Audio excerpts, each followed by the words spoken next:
kaikki 4 Otto, eli OH4O. Ja sitten Marko on operaattori. Oma tunnus OH2, Lauri Kiide on viski ja täällä Puulan radioklubin asemalla Hirvensalmella.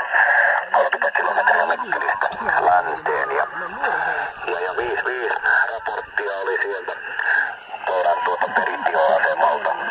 Ei ole yhtään 6 perttaa, että se on aika jännä juttu tai jännä ja jännä. Kaikki on hyviä jänniä juttuja, mutta hyvin kuuluu kuitenkin, ettei ole kuulpeita yhtään.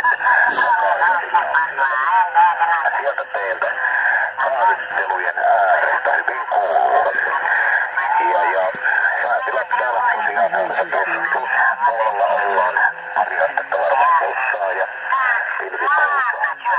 Ei ole nyt aurinkoa tässä parin päivää nähtykään, mutta ihan ollaan pärjätty ilman sitäkin tällä hetkellä. Ja sinnepä mikrofoni sitten taas on 8 Emeli Saarao Iivari OH4O.